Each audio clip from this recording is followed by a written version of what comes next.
Shalom semuanya. Wahyu 3 ayat 11 berkata, Aku datang segera. Peganglah apa yang ada padamu, supaya tidak seorang pun mengambil mahkotamu. Pesan Tuhan yang begitu kuat tentang aku datang segera. Untuk pertama kalinya saya terima tahun 2009. Pada waktu itu saya gemetar, bertanya kepada Tuhan, apa yang Tuhan akan lakukan dan apa yang harus kita lakukan. Tuhan tidak segera menjawab. Sekitar 6 bulan kemudian Tuhan berkata, Aku akan mencurahkan rohku. Aku akan mencurahkan rohku, kata Tuhan. Pada waktu aku mencurahkan rohku akan terjadi seperti yang terdapat dalam Yoel 2 ayat 28-32. Akan ada 3 tanda yang terjadi. Tanda pertama, anak-anak, pemuda, dan orang tua akan dipakai secara luar biasa. Ayat 28 dan 29. Yang kedua, akan terjadi mujizat-mujizat yang luar biasa. Ayat 30 dan 31. Dan yang ketiga, akan banyak orang yang berseru kepada nama Tuhan.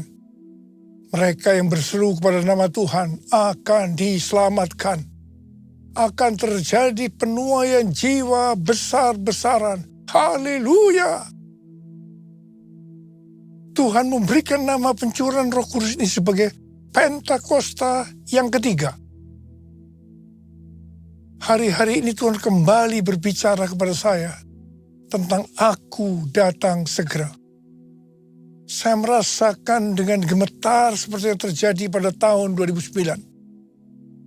Saya terus-menerus dengan bertalu-talu berkata kepada Tuhan, Tuhan, berilah kepada saya kepekaan lebih lagi untuk mengerti isi hati Tuhan.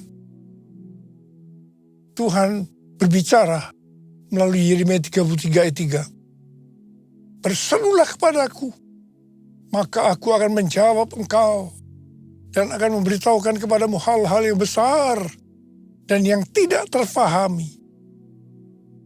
Hal-hal yang tidak kau ketahui.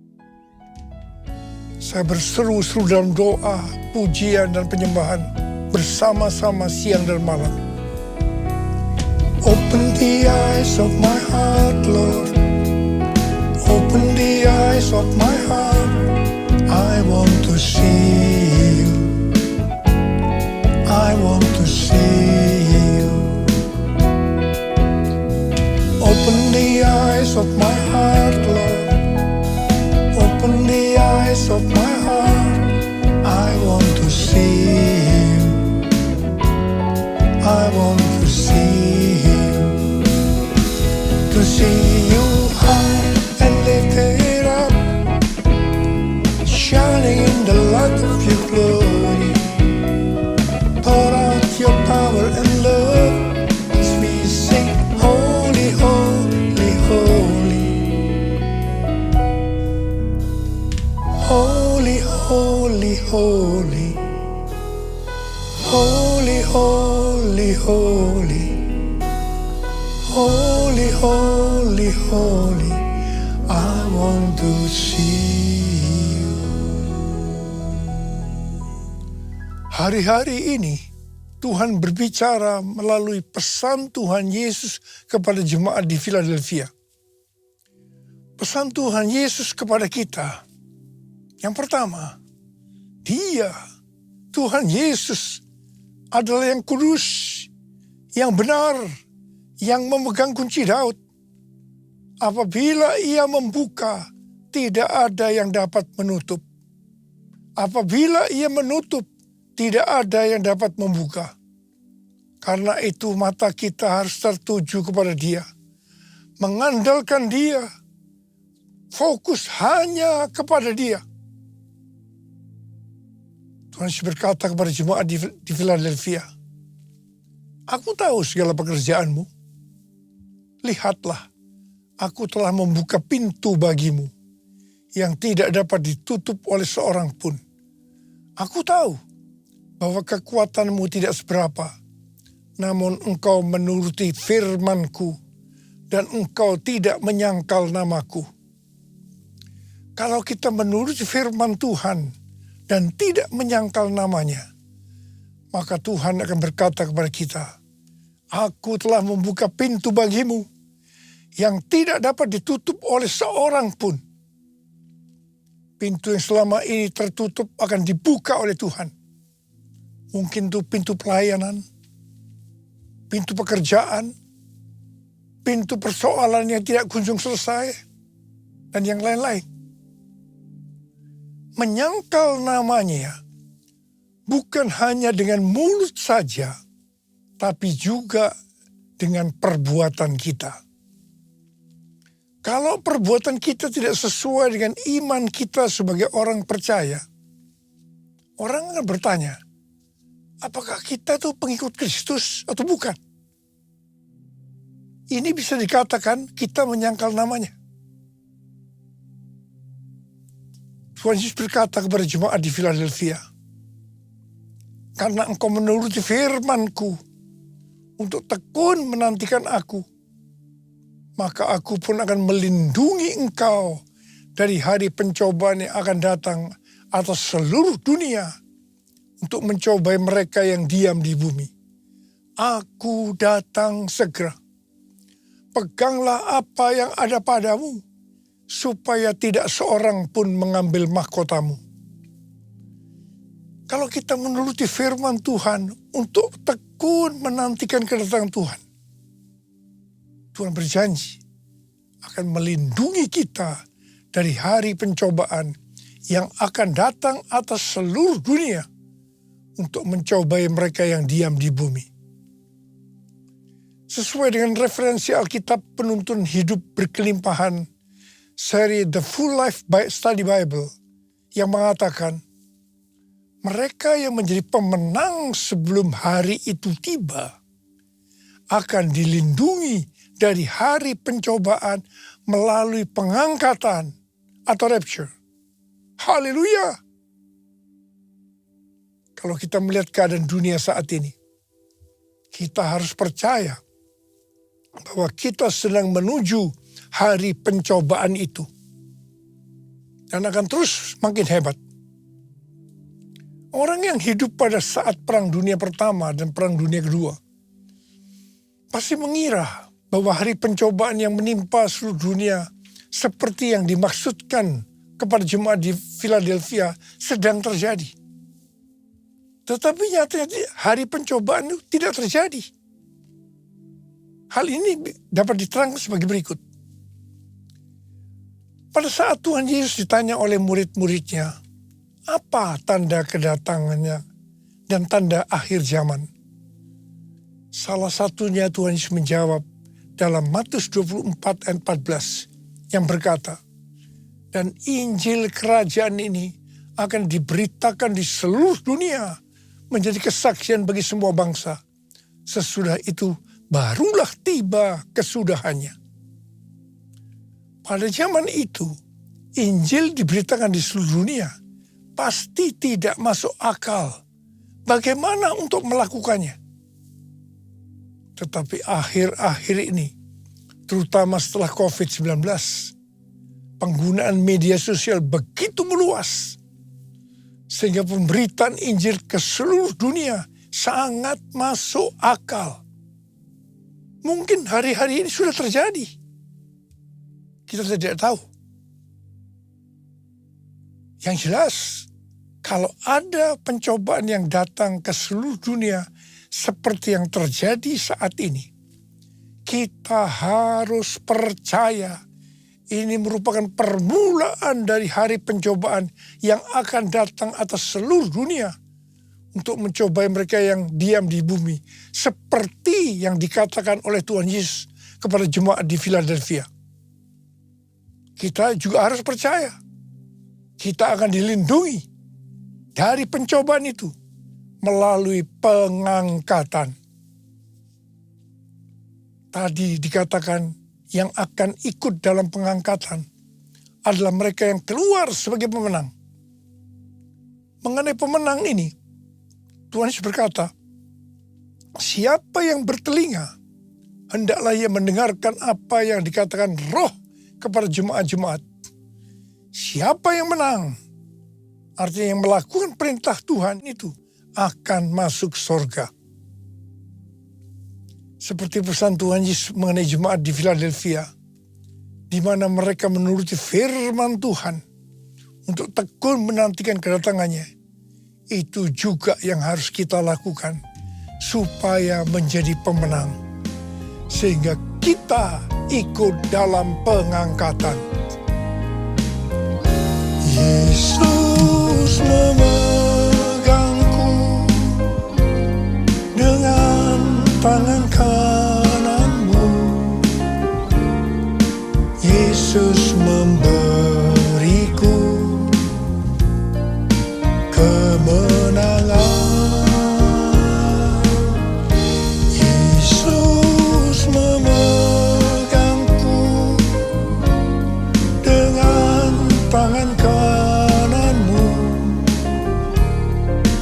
Yesus memberiku kemenangan. Yesus memberiku kemenangan.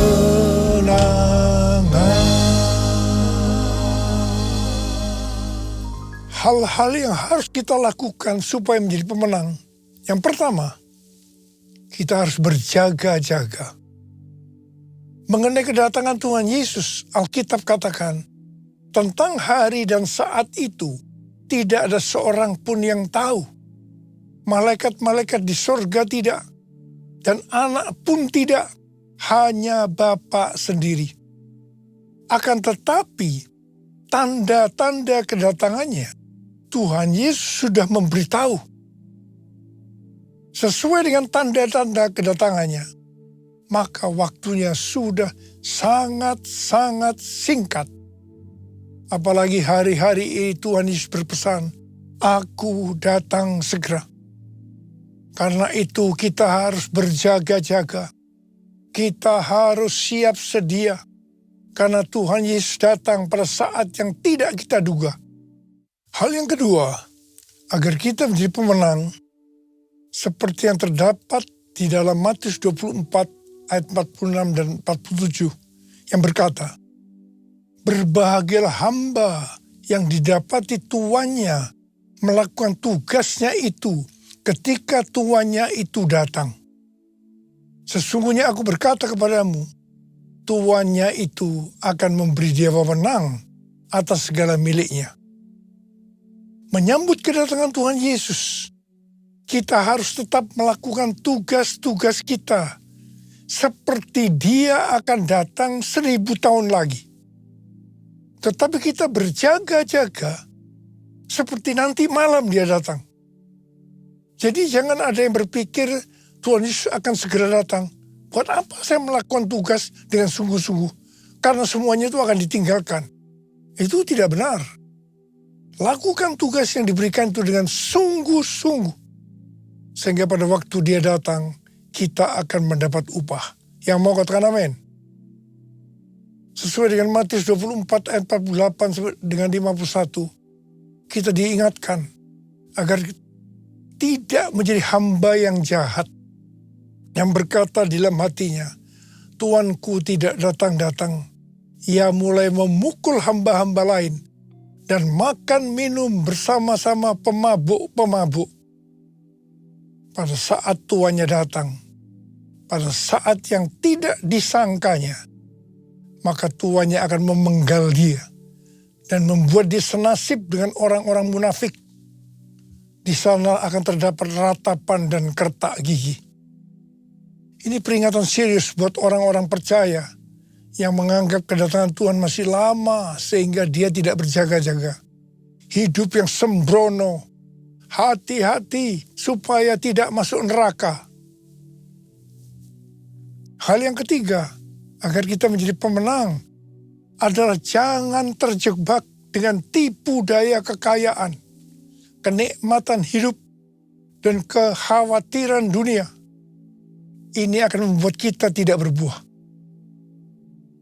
Tuhan Yesus berkata, "Akulah pokok anggur yang benar, dan Bapakulah tukang kebunnya.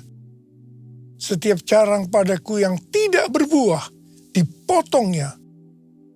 Dan setiap carang yang berbuah, dibersihkannya, supaya ia lebih banyak berbuah.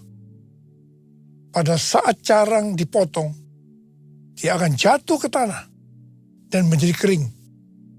Kemudian akan dikumpulkan orang dan dicampakkan ke dalam api, lalu dibakar.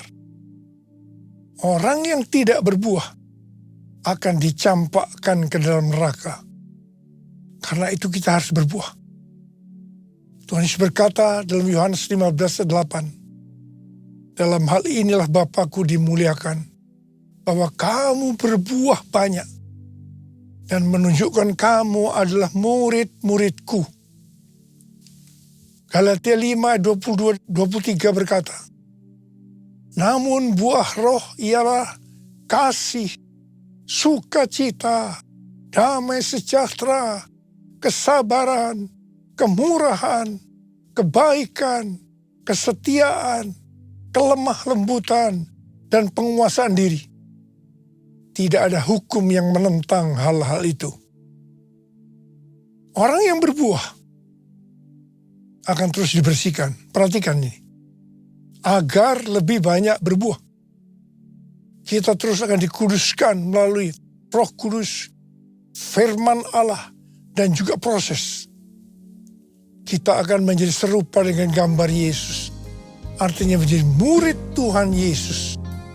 Hanya murid Tuhan Yesus yang masuk surga. Yesus, ku cinta Kau, cinta Kau. Yesus, ku cinta Kau, cinta Kau. Yesus, ku cinta Kau dengan segenap hati, dengan segenap hati, dengan segenap hati. Hal yang keempat, agar kita menjadi pemenang, adalah kita harus memiliki kasih yang semula. Dalam Wahyu 2 ayat 1-7, Tuhan Yesus memberikan pujian kepada jemaat Efesus. Karena yang pertama, mereka tidak dapat sabar terhadap orang-orang jahat. Bahwa mereka telah menguji yang menyebut dirinya rasul. Tapi tidak demikian. Mereka mendapati orang-orang jahat itu pendusta. Yang kedua, mereka tetap tabah, sabar menderita karena namaku, kata Tuhan Yesus, dan tidak mengenal lelah. Dan yang ketiga, membenci segala perbuatan pengikut-pengikut Nikolaus yang juga Tuhan Yesus benci. Kalau melihat hal ini, jemaat Efesus adalah jemaat yang luar biasa. Meskipun demikian, setelah memberikan pujian, Tuhan Yesus berkata kepada jemaat di Efesus, aku mencela engkau, karena engkau telah meninggalkan kasihmu yang semula. Sebab itu ingatlah betapa dalamnya engkau telah jatuh. Bertobatlah dan lakukanlah lagi apa yang semula engkau lakukan. Jika tidak demikian, aku akan datang kepadamu dan aku akan mengambil kaki dianmu dari tempatnya, jikalau engkau tidak bertobat.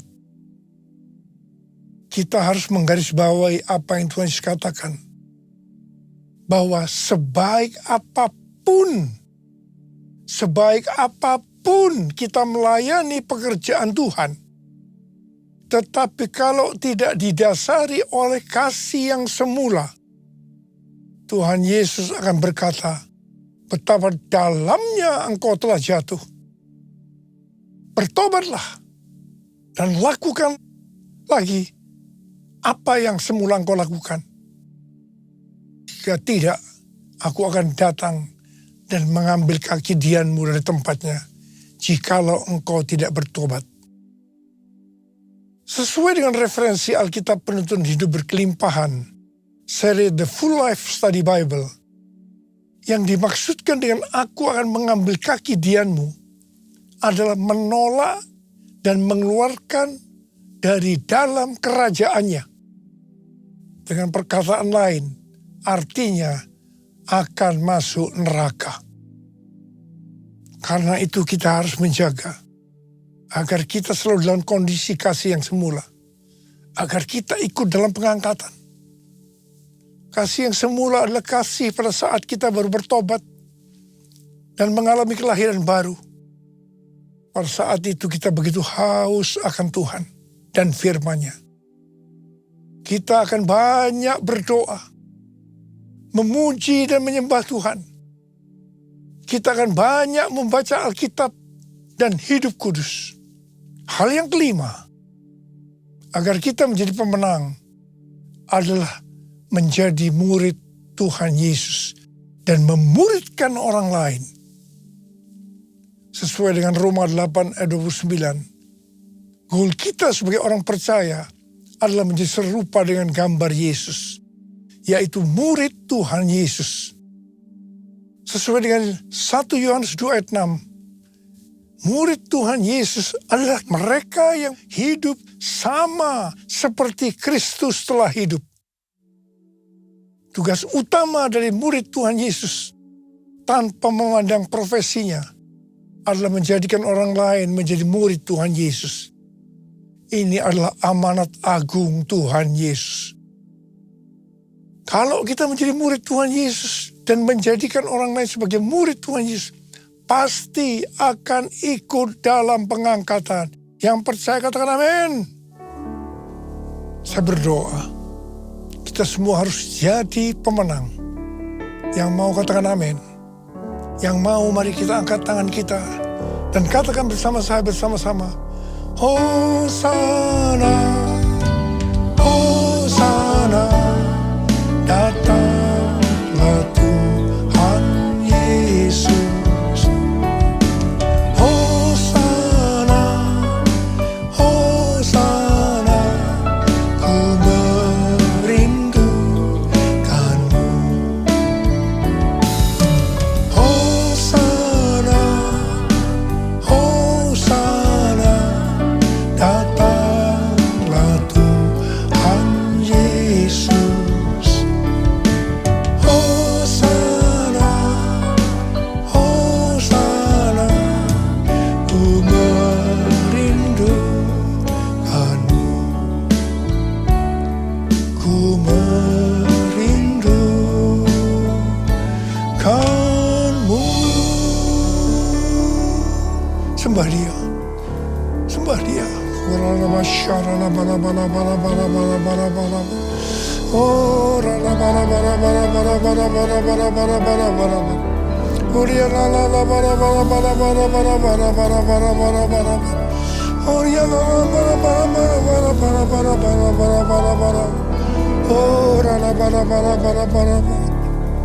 taruh tangan saudara di kepala masing-masing. Taruh tangan saudara di kepala masing-masing. Bapak, urapi kami semua ya Aba, urapi kami semua. Urapi kami semua ya Tuhan, urapi. Terima pengurapan Tuhan, terima. Jadi pemenang. Ku merindukanmu. Ku merindukanmu.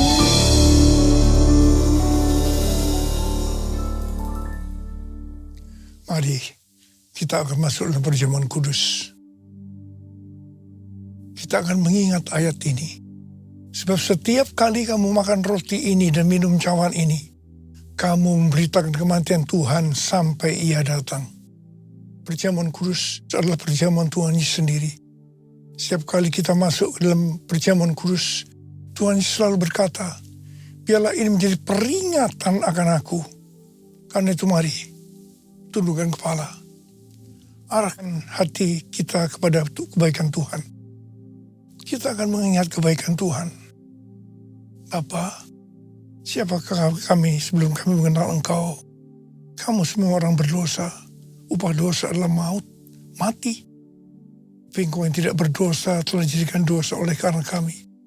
Engkau harus turun dari sorga mulia, menjelma menjadi manusia, mati ganti kami dengan penderitaan yang luar biasa. Sungguh kalau kami pikirkan betapa baiknya engkau ya Aba.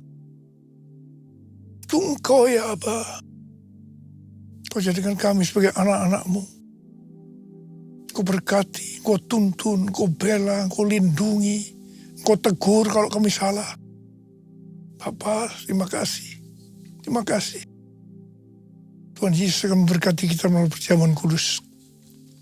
Tapi Tuhan mau agar kita makan dan minum dengan cara yang benar. Karena itu masing-masing sekarang berdoa. Firman Tuhan sudah dibagikan. Kalau Tuhan mengingatkan kita agar kita menyelesaikan segala sesuatunya dengan Tuhan, langsung kita minta ampun di hadapan Tuhan. Ampuni saya Tuhan. Ampuni saya, ampuni saya. Ampuni kami semua Tuhan. Ampuni anak-anak-Mu. Ampuni hamba-Mu ini juga. Terima kasih, terima kasih.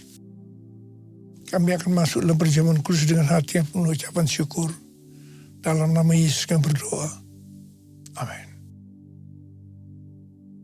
Mari kita angkat roti di tangan kanan kita. Sebab apa yang telah kuteruskan kepadamu telah aku terima dari Tuhan. Yaitu bahwa Tuhan Yesus pada malam waktu ia diserahkan mengambil roti. Dan sesudah itu ia mengucap syukur atasnya. Dia memecah-mecahkannya dan berkata, inilah tubuhku yang diserahkan bagi kamu. Perbuatlah ini menjadi peringatan akan aku. Saudara kasih Tuhan, bukankah roti yang kita pecah-pecahkan ini adalah persekutuan kita dengan tubuh Kristus. Mari kita makan dalam nama Yesus.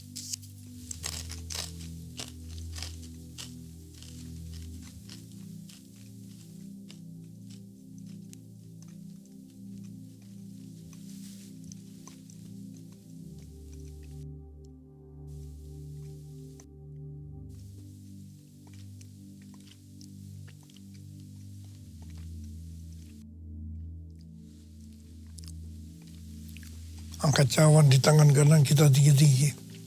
Mungkin juga yang mengambil cawan sudah makan lalu berkata, cawan ini adalah perjanjian baru yang dimeteraikan oleh darahku. Perbuatlah ini setiap kali kamu meminumnya menjadi peringatan akan aku. Sudah kasih Tuhan, bukankah cawan pengucapan syukur yang atasnya kita ucapkan syukur adalah persekutuan kita dengan darah Yesus. Mari kita minum dalam nama Yesus.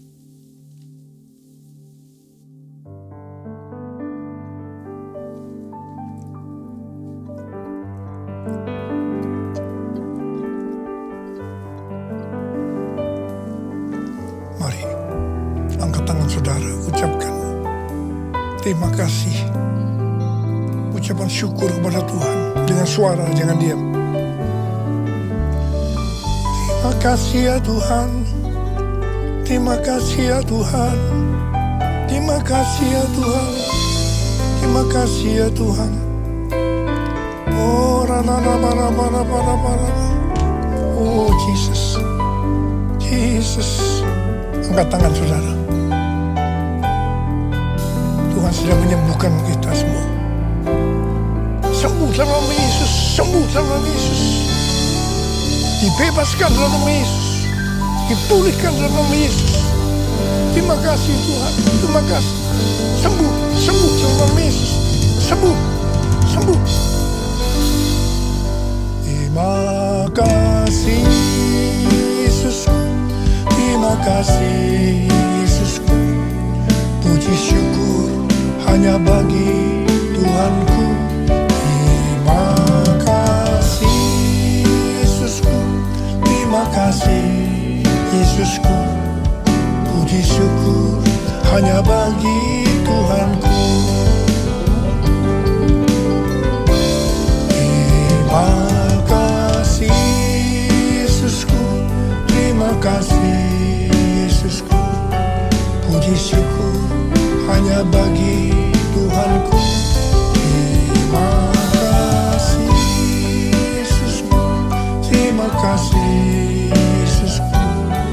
Puji syukur hanya bagi Tuhanku. bagi Tuhanku. Puji syukur hanya bagi Tuhanku.